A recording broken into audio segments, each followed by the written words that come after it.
Lil C. Celina. She coming? I don't think she's coming. Welcome back. Welcome back to End Zone Enthusiasts. We got Big D over here, Dameon, the football fanatic. And we got my husband, Fat E, the casual football observer. And we are End End Zone Zone enthusiasts. Enthusiasts. So, what you drinking, Big D? What you got? Oh, this week I'm drinking the Voodoo Ranger Imperial IPA. I'll tell you, Voodoo Ranger is one of my go-to. Also have some of their spiked teas in the fridge too. But yeah, what are you having? Oh, okay. So I got my little E cup here, and I just have some Sauvignon Blanc. A little Okay. bit of grape juice, a little bit of grape juice, if Okay, you I will. like that.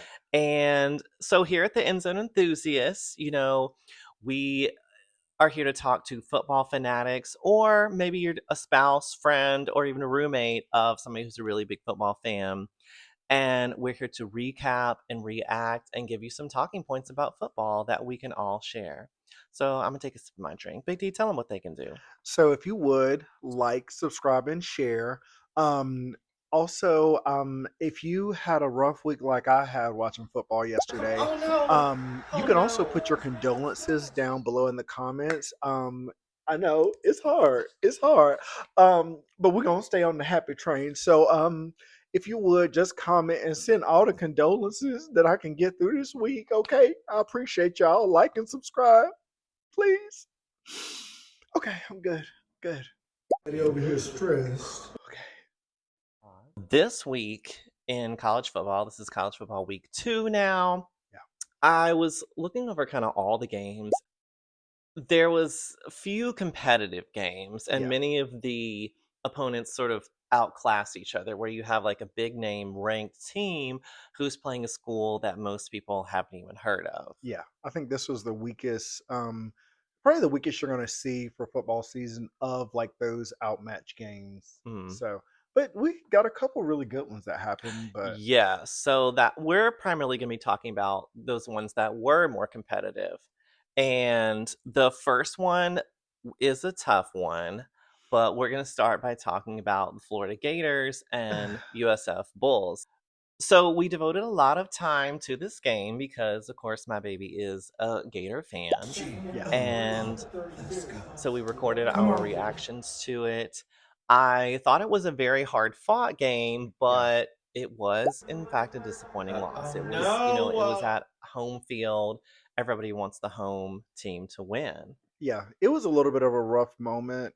I'll say I kind of knew Napier does struggle against the Josh Heupel style of offense that Mm, Alex Golish comes from. That's at USF. So mm, I knew it was going to be a little bit, but for me, really, it was we kind of shot ourselves in the foot, and it felt like a lot of the mistakes we made were preventable or right. things that we really shouldn't have been struggling with the same issues on some. We had some procedure penalties. Yeah. We had like I will say the officiating was a little bit I'm sketch. Like like, there these were some calls, like referees We're gonna are. talk especially about that. oh my gosh, yeah, Yeah. it was rough. The game was indeed plagued by penalties, and literally in last week's episode, we were giving props to the Gators because they had 0 penalties, and Yeah, then this game, penalties is what cost it, and yeah, we can even give a specific example where the Gators earned 2 touchdowns that they weren't given points for because something in the backfield happened that where there was a flag and the touchdown was taken away. They didn't get those points. Yes! Thank you. No! And so you can almost say that if it wasn't for penalties, the Florida Gators would have actually won. absolutely. And that's how I felt about it. And it was a game that I don't think should have been close. And I know that I saw 3 touchdowns that were pretty much taken away by penalties. And Yeah. that would have been the difference in the game getting away. We could have really led, but I think there were just too many moments of us like shooting ourselves in the foot. I don't Yeah. think USF did a lot of things to give us a hard time. I think we just kind of did it to ourselves, and that's disappointing because a lot of that is like, is that coaching? Is that accountability? Where is it coming from? Mhm. But yeah, Mhm. that was the frustrating part about watching. I will say I had a couple flashbacks to early in the season last year too from this Right. game, so that was a little bit Yeah, I was hard going to to ask you bite. about that. But Yeah. I think there were some good things that came out of it.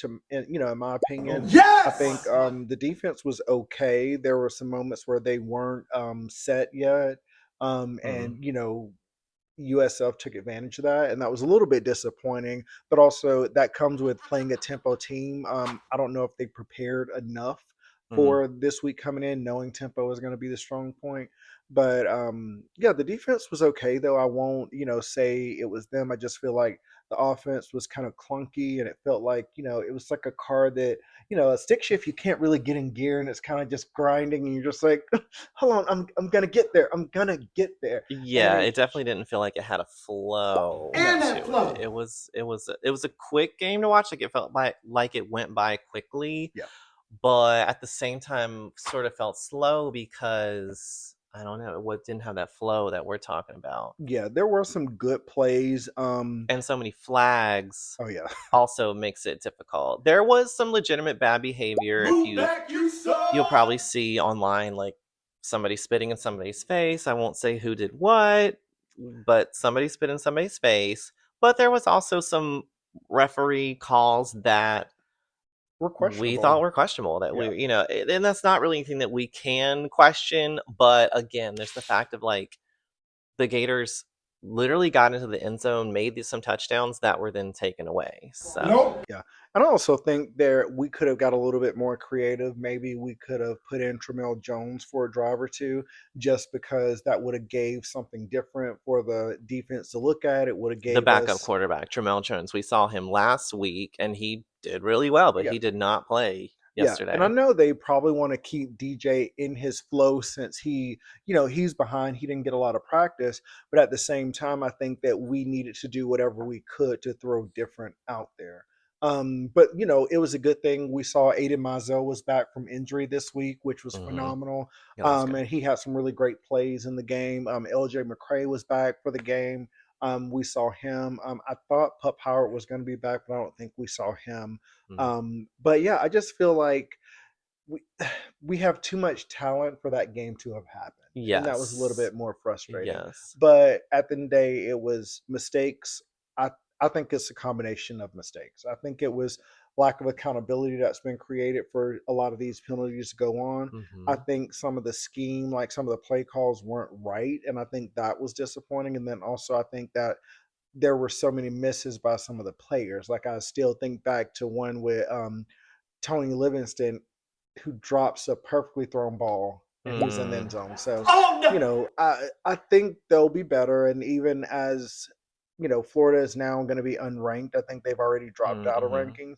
rankings. The spread for the game against LSU this week is still only 7 points, which is kind of Okay, yeah. surprising. But I think they're seeing is like a lot of our mistakes was us. It wasn't USF doing anything good. Right, And yeah. USF kicked that field goal with 3 seconds left or whatever to Hmm. win the game. But I'm like, Yeah, I guess we didn't mm, mention that. It was a yeah, very close game. Like it ended yeah, up being what, 16-18? yeah. And it was 16 to like, 18, like super close. That's why we say if any one of those touchdowns would have counted, mhm. then Gators would have come away with the win. But Well, they do need to address the bad behavior and the yeah, penalties that were happening. yeah, absolutely. But on to the next week. We'll just kind of keep rolling with it. I'm just Yes. hoping they'll redeem themselves, but to have to give props.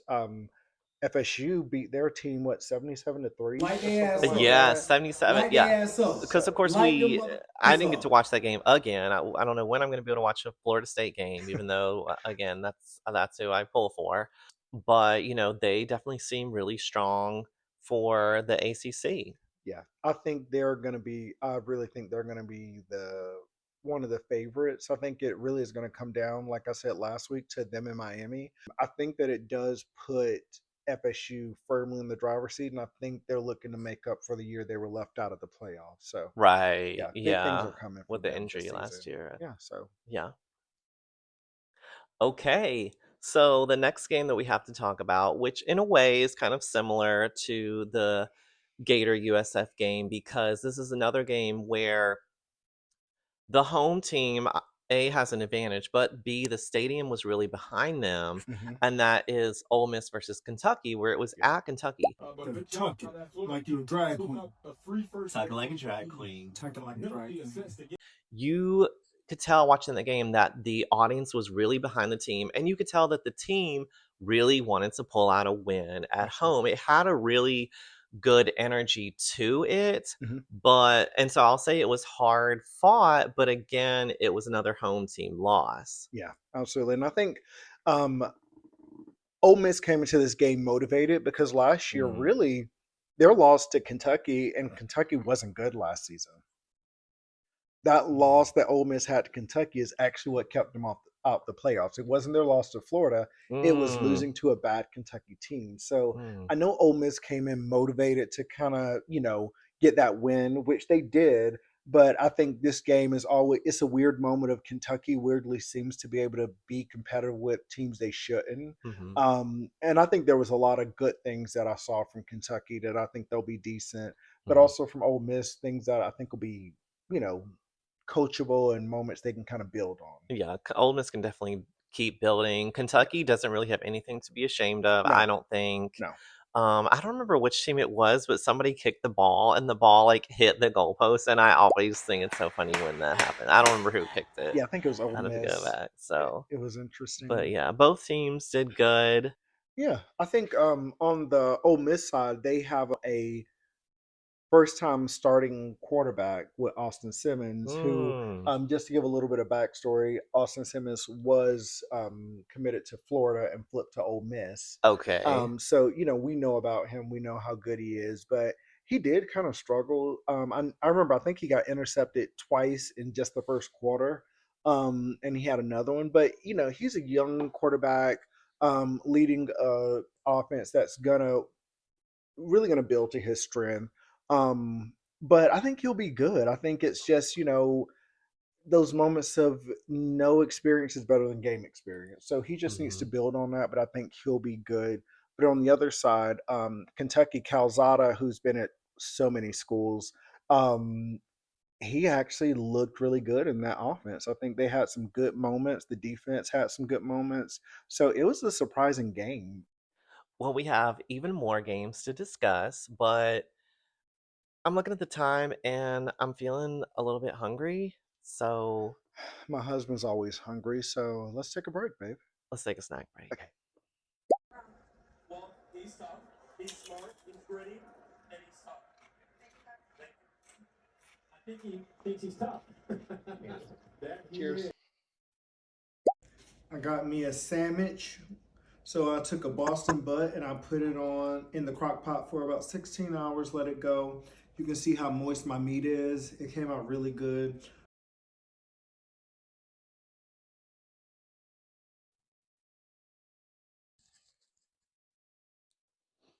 What's with this shirt? Bruh. So this is my Pate State Freights t-shirt.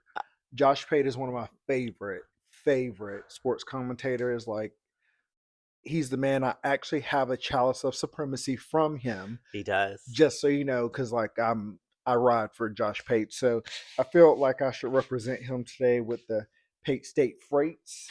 And I got this shirt in red and blue. So if you want the link, I can get that to you too. See, I thought you were just like I had this red shirt on before you did.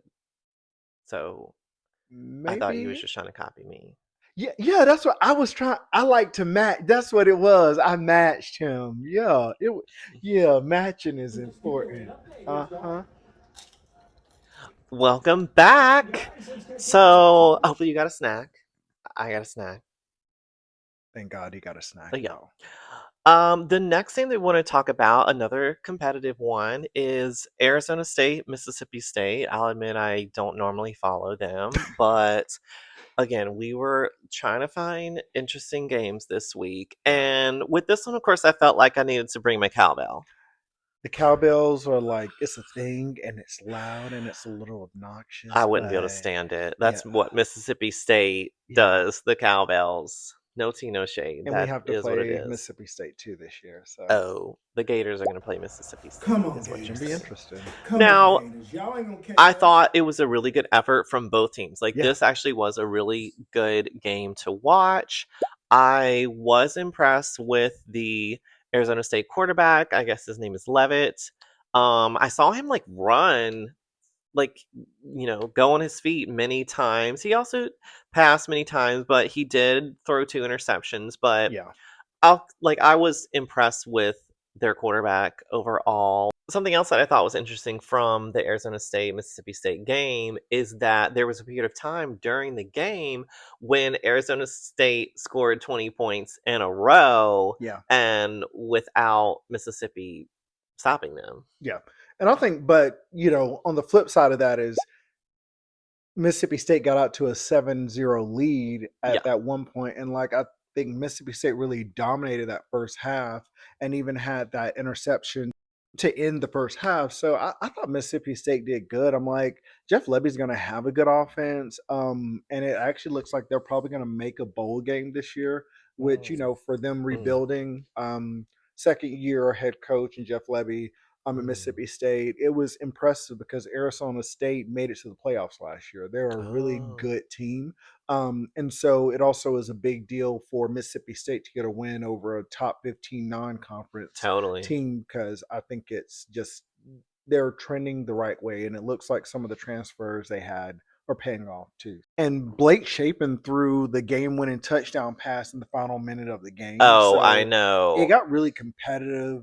Yeah. It was like Arizona State had done those 20 points in a row, Yeah. and but then the game goes on, and Mississippi State was able to, because I forget what the score was at that point, but it was close enough to where then Mississippi State gets a touchdown, and that was in like the final 2 minutes of the game. And so then they were in the lead. It was going to be very hard for Arizona to then regain the lead. And then what made matters worse is that there was an interception Yeah. in the final like 30 seconds of the game. And so then it's like Arizona didn't even have the ball anymore, and there was Yeah. no way they were going to be able to win. Yeah, I think it was a good game. I liked that it was competitive. I liked that it wasn't a blowout. And I don't think a lot of people picked Mississippi State to win this game. But also, that's a good moment for the SEC to get a win over a really good team. But also, Arizona State's going to continue to be good. Kenny Dillingham is definitely like he's a great coach, great offensive mind, and it was actually great to see two offensive-minded coaches going at it, which really put some stress on defenses, which kind of some points were given up, but I think that it was a game that I would watch again. I think it was quality Yeah. football. Oh, Lil C coming in. She's back. She's back. So with that, Lena is ready for us to talk about the next game, which is Michigan versus Oklahoma. Now this one is notable because out of all the games this past weekend, this is one where both teams came into it ranked. So Right. you have high expectations for both teams. Absolutely. And for this one in particular, Oklahoma scored 14 points in the first half, and Michigan scored no points in the first half. So it Right. was like a shutout first half, not looking too good. Michigan was able to start making some gains in the second half, but my impression is that the Oklahoma Sooners did look very strong. And Yeah. as opposed to the earlier games we were talking about, Oklahoma did have the home field advantage, and so it was just a victory wave. Yeah, and I think it's exciting because one of the storylines is the head coach Sharon Moore for Michigan actually played at Oklahoma. So this was also a homecoming in a way for him. But what we knew it was going to be is that Michigan has this superstar 5-star quarterback, but it's Mm. his first year starting. So Oh, there were okay. going to be some mistakes, but really it's what you want in a game like that is putting a freshman quarterback up against the defensive coordinator, which for Oklahoma, Brent Venables calls his own defense. And you saw the results from that. So, I mean, that defense looked amazing. I think, when even from Brent Venables' time at Clemson, he's going to have a phenomenal defense. But I think what was different about this game is that the offense has turned around now. that Mm, quarterback John Mateer and their new offensive coordinator Arbuckle, they had a game plan. They executed, and some of the pieces absolutely. just looked sharp. They were able to run the ball Yeah. some. You had a running quarterback. Mateer was willing to put himself on the line and ran the ball some too. Hmm. But it was a better game than I expected. I love Michigan's defensive coordinator. Mm. I think he is phenomenal. So it was hard to root against Brent, but I knew Oklahoma was going to win this. I just knew, Yeah, Oklahoma especially. did in this Mhm. particular game. Oklahoma looked Yeah. very good, And very that's strong. that's even with Michigan. Like you got to think about Oklahoma's offense up against a Michigan defense who had a couple sacks. It was like they brought some pressure, and then Oklahoma had this flea flicker play that was so Yes, phenomenal, but the tight end couldn't catch it. And I was like, yes. that is what you draw up. And if he would have just got his hands on it, that would have Yeah, been which crazy. actually I'll circle back because I remember UF doing something like that Yeah, too. The Florida Gators tried a trick play. I don't know if it was exactly flea flicker because I don't know that terminology like that, but it didn't work. it also didn't work. Yeah. Yeah, yeah. So, but they're showing they have it in their wheelhouse, I guess. Yeah. That's not the right And word. then, Michigan's run game was really good too. And that's kind of what is going to be good for Michigan. So it was a good test all around. But it ended Oklahoma won 24-13 against Michigan. But that's a game that I just love to see. But also Yeah, it lets everybody know that if you have Oklahoma on your schedule this year, they are going to be a problem. They don't have yeah, the injuries. It looks like their offensive line is going to hold up pretty well, and then even some of their receivers look good. So I think Oklahoma is going to be a problem in the SEC, but Michigan is still going to be good. The more time Underwood has to kind of learn, get the game experience, the better off he's going to be. So they're both going to be good, but I was really happy to see Oklahoma show up and show out.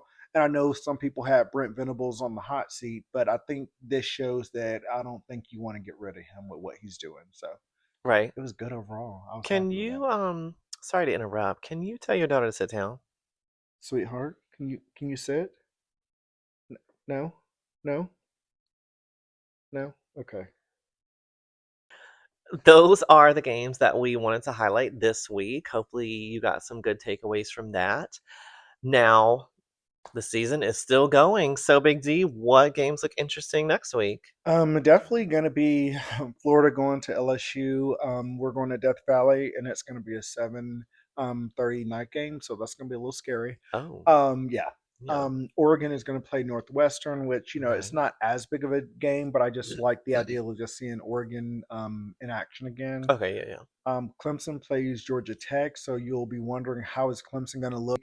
And Georgia Tech has been looking really good, so that's going to actually be a really good watch. I think we both should look at that Yeah. because that'll tell us a lot about what's going to happen in the ACC this year Right. I'm too. interested as Mm. far as like following the ACC to see what kind of who Florida State is up against. Yeah, and then Georgia is going to be playing Tennessee, which is going to be a really good game. Like I'm excited Yes. about that game. And then Texas A&M is going to be playing Notre Dame, which is going to be interesting. So I know Right. Marcel Reed got hurt last Uh-oh. week, so it's going to be interesting to see how he comes out against Notre Dame. Because I think they also have some tape that they learned from their season opener. So I think some really good games are coming. Yeah, and we're definitely going to be watching and reacting and be back here to talk about it. Again, hopefully you got something out of this week's video, something you can share with your friends, family, coworkers. Comment below to let us know what were some of your favorite moments from this week in college football, and as well as let us know what are some of your favorite moments from our video. And like this video if you are an end zone enthusiast as well, and go ahead and subscribe if you watch the video and you're excited for more. So thank you for watching with us. Here at End Zone Enthusiasts, we believe football can be fun for everyone. So thank you for watching, and we look forward to seeing you next week. See ya. Meow.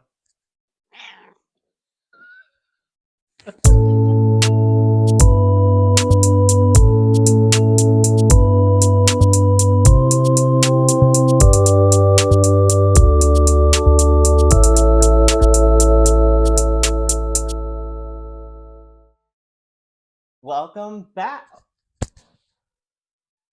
using the microphone.